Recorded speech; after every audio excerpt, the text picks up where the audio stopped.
269. That is the number of college semesters you could buy with 1 year of ASMSU's budget. 269. The purpose of my speech today is to encourage you to be more involved with ASMSU.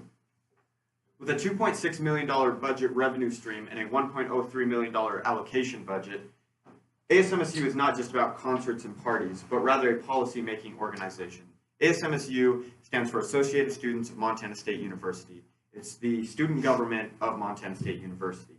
My name is Austin Anderson, and based on my research I've done on ASMSU and the candidates running in this up-and-coming election, I feel it's important to inform the students on what ASMSU does.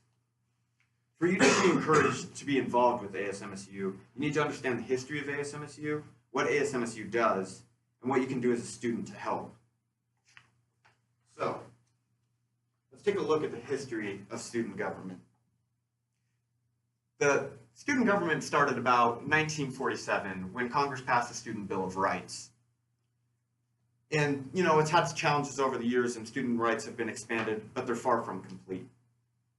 How ASMSU breaks down is it breaks down into a Senate, executive, and judicial system, much like how our Congress and judicial system and president work out. So it has 21 senators broke up into 9 different colleges. You have the executive body, which includes the vice president, president, business manager, and secretary.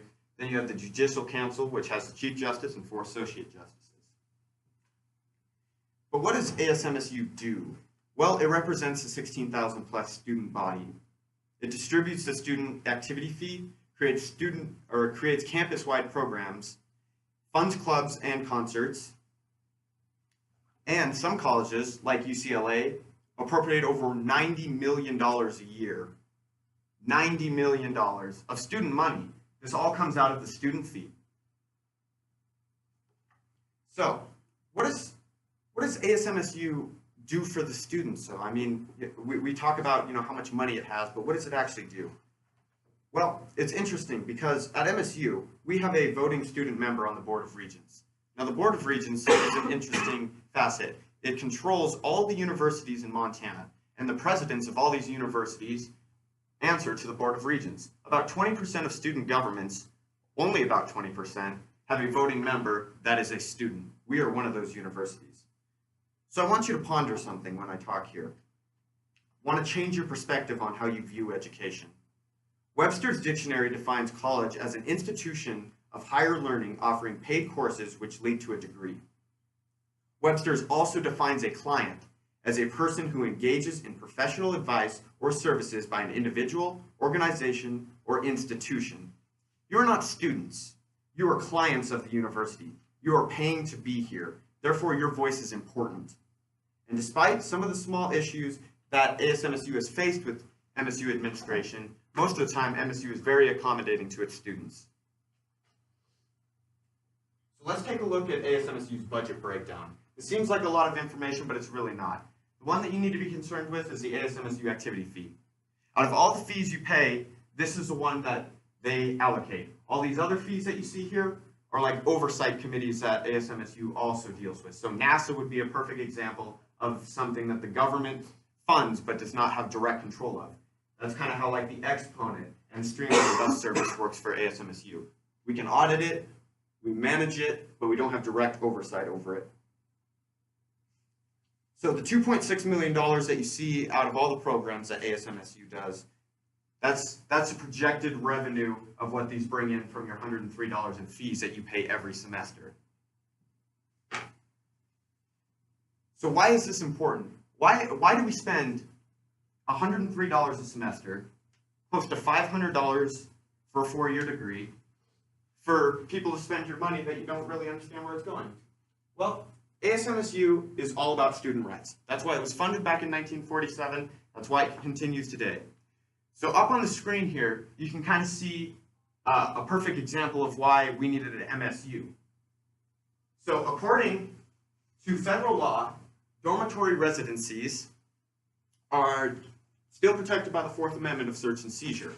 According to the Res Life Handbook, as you can see in some of these highlighted areas, we still have some issues with that. Being a federal university, it's kind of a big issue. This is something that ASMSU would undertake. This is why it exists, is to help facilitate these problems to the university and get them fixed in our favor. However, ASMSU also has programs that are very useful for students across campus, and they come free of charge. This is why we ask for that $37. So one of the big services that we provide is free student legal services. And these are two of the full-time lawyers that we staff. It's Cromwell Lawyer Services, and they have 3 full-time lawyers that are employed by the university, and you can go to them with anything from legal, criminal advice, or landlord-tenant issues, or tax issues. ASMSU deals with, the streamlined bus service. That is something that we fund. We also fund stuff like the daycare center free of charge. I mean, that's a huge service for parents. It's an easy way to go bankrupt if you've ever had to look at, finding affordable daycare. Another huge thing that we deal with is what is called the PACE board. The PACE board is where you kind of get into the whole high school concerts and dance thing. PACE board actually has the second highest allocated budget on ASMSU, and it appropriates almost $200,000 a year. And what it does is it funds a spring concert, it funds the 125-year bash, it funds, all these great concerts and all these events that MSU puts on. Within ASMSU, sometimes there's a lot of backlash and there's a lot of internal friction between two sides. Some people think the PACE board needs to be funded that much, and other people feel, well, maybe student government is not an entertainment facility. Maybe it's meant to be more towards a policy and student rights. So you kind of see that internal friction. But so with all this power and responsibility, ASMSU has so much power and responsibility. Most people just don't understand that. So you would think that a lot of people would be involved with ASMSU, and you'd see a lot of voter turnout. Unfortunately, that's not the case. In the primary elections, which just happened last week, there was about a 14% turnout. It was the highest number ASMSU has ever achieved. Averaging about 8% is what ASMSU does for the primaries, and it's well above the national average of about 5%. Last year's election reported a 22% voter turnout, which is way higher than anyone expected, and it's way above the national average of about 10 to 15%. Unfortunately, at that point, 3/4 of students' voices are unrepresented. 3/4 of students decided, you know what, I don't even know what this does, or I don't understand what this does enough, so I'm just not going to vote. And at that point, they're throwing their money into the wind, and they're just saying, here, have my money. And so, for me, it's a huge issue that we need to address. We need to be more involved in this because it is something that directly impacts us all. So what can you do to be more involved with ASMSU? Well, you can actually go to your senators. There's 21 senators. You can go to any of them, and you have the ability to fix something with them. So like say you find there's a problem on campus, and you go to them and you're like, I want this fixed. They will introduce a bill. They will get this passed, and they will fix that problem for you. And more than anything, you need to vote because your vote matters.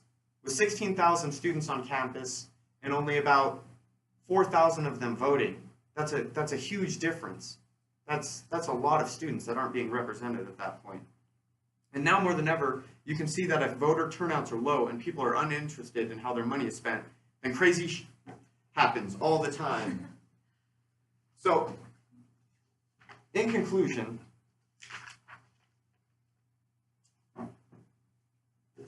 there's a backside to this. So in conclusion, your involvement in ASMSU, or lack thereof, not only directs you personally, but it also impacts your fellow students. It lets your money float around without any due process. If you remember nothing from this speech, remember to vote on April 10th, as your voice matters.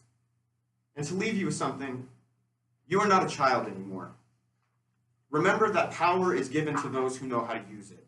You're a client, not a student.